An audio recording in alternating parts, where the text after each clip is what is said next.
ये एपिसोड भी स्टार्ट होता है बिल्कुल उसी सीन से जहाँ पर हम देखते हैं कि फैंग वहाँ पर मौजूद सभी लोगों से कहता है मेरे पास एक गुड न्यूज़ है। और ये कहने के बाद फैंग वहाँ पर उन सभी लोगों को बताने लगता है कि वो गुड न्यूज़ क्या है। फैंग कहता है इस गोल्डन हॉर्न बहमूद की जो दूसरी चीज़ों को निगलने की एबिलिटी है वो लिमिटेड है, यानी कि ये अपनी उस एबिलिटी को बार बार यूज़ नहीं कर सकता। इसे अपनी उस एबिलिटी को दूसरी बार यूज़ करने के लिए काफ़ी सारा टाइम चाहिए होता है और यही हमारे लिए अच्छी बात है। फैंग की ये बात सुनकर हम देखते हैं कि वहाँ पर मौजूद सभी लोग एक दूसरे की तरफ देखने लगते हैं कि इसे ये सब कैसे पता।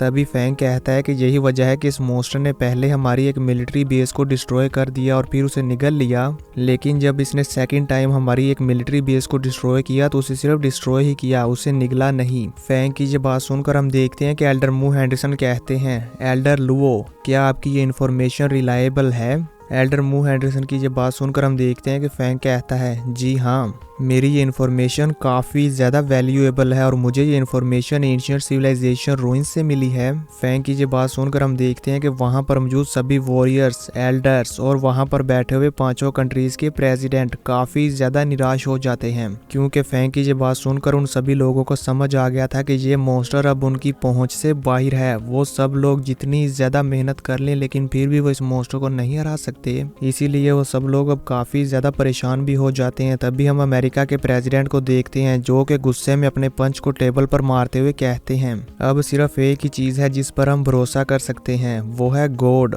अमेरिका के प्रेसिडेंट को गुस्सा करता हुआ देखकर हम देखते हैं कि वहाँ पर चारों तरफ खामोशी का माहौल छा जाता है और वहाँ पर कोई भी आपस में बात नहीं कर रहा था। तभी हम फैंग को देखते हैं जो कि लीडर होंग की तरफ अपना रुख करते हुए कहता है हाल मास्टर, मुझे उम्मीद है कि मार्शल हाल सबको रीड करने की इजाज़त देगा। फैंग की ये बात सुनकर वहाँ पर मौजूद एल्डर्स को कुछ भी समझ नहीं आता कि आखिर ये लुओ फैंग किस बारे में बात कर रहा है। तभी हम देखते हैं कि फैंग अपनी बात को कंप्लीट करते हुए कहता है कि एंशिएंट सिविलाइजेशन रूइंस, जितनी भी अर्थ पर मौजूद एंशिएंट सिविलाइजेशन रूइंस है, मुझे उन सब रूइंस के बारे में इंफॉर्मेशन को कलेक्ट करना है। मुझे उम्मीद है कि ग्रेट नेशंस और बाकी सभी कंट्रीज भी मुझे इसकी इजाज़त देंगे। फैंग की ये बात सुनकर लीडर होंग कहते हैं तुम चाहते हो। अब इससे पहले के लीडर होंग अपनी बात को कंप्लीट कर पाते तभी लुओ फैंग कहता है एंशिएंट सिविलाइजेशन रूइंस के अंदर बहुत सारे एलियन वारशिप्स का मलबा है। मैं इस बात को मेक श्योर करना चाहता हूँ कि शायद मुझे वहाँ से कोई लीथल वेपन मिल जाए जो कि हमारे लिए बहुत ही ज़्यादा फायदेमंद होगा, और ये भी हो सकता है कि हम उस वेपन को यूज़ करते हुए इस मॉन्स्टर को जान से मार डालें।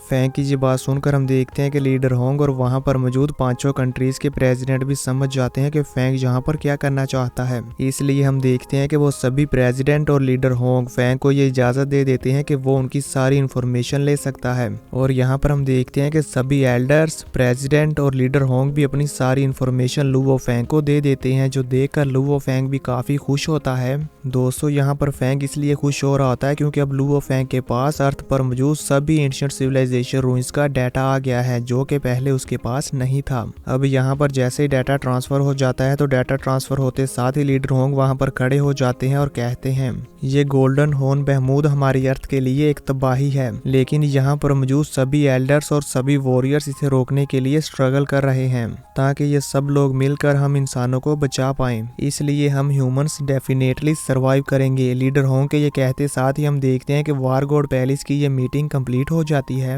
और इसी के साथ व्यू चेंज हो जाता है और हम लुओ फैंग को देखते हैं जो कि अपने घर में बैठा हुआ था और यहाँ पर लुओ फैंग ने अपने सर पर वो वार गॉड पैलेस में जाने वाला हेलमेट भी पहना हुआ था। तभी हम देखते हैं कि यूजिन वहाँ पर फैंग के लिए खाना लेकर आती है और वो खाने को वहाँ टेबल पर रख देती है। यहाँ पर जैसे यूजिन खाने को टेबल पर रखती है तभी हम देखते हैं कि फैंग भी होश में आ जाता है और अपने सर से वो हेलमेट उतार रहा होता है। जैसे ही फैंग अपने सर से वो हेलमेट उतार देता है तो हम देखते हैं कि फैंग यहाँ पर काफी उदास होता है, जो देखकर यूजिन उससे कहती है लुओ फैंग क्या हुआ।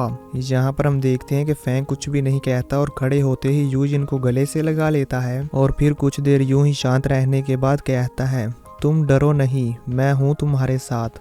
फैंग की ये बात सुनकर हम देखते हैं कि यूजिन भी शांत हो जाती है और वो भी समझ जाती है कि फैंग अभी मुझे यहाँ पर कुछ भी बताना नहीं चाहता, तो इसलिए मैं भी इसे ज़्यादा फोर्स नहीं करूँगी। यहाँ पर हम देखते हैं कि यूजिन तो शांत हो गई थी लेकिन लुओ फैंग काफ़ी टेंशन में था। इसी के साथ व्यू चेंज हो जाता है और हमें नेक्स्ट डे मॉर्निंग का सीन दिखाया जाता है। अब हम यहाँ पर फैंग के विला को देखते हैं जहाँ पर हमें बैकग्राउंड में फैंग की आवाज़ सुनाई देती है जो कि अपनी पूरी फैमिली को एक जगह पर इकट्ठा होने के लिए कहता है। जहाँ पर हम देखते हैं कि फैंग के कहते साथ ही फैंग की पूरी फैमिली वहाँ पर एक जगह पर इकट्ठा हो जाती है। उन सभी के आ जाने के बाद फैंग वहाँ पर उन्हें अपनी बात बताता है और कहता है, डैड, मॉम, आप सब लोग घर पर ही रहें और अगर आपको लगे कि कोई खतरा आ रहा है तो फिर आप ऊपर ग्रेविटी रूम में चले जाना। वो इसलिए क्योंकि वो जगह बहुत सेफ है।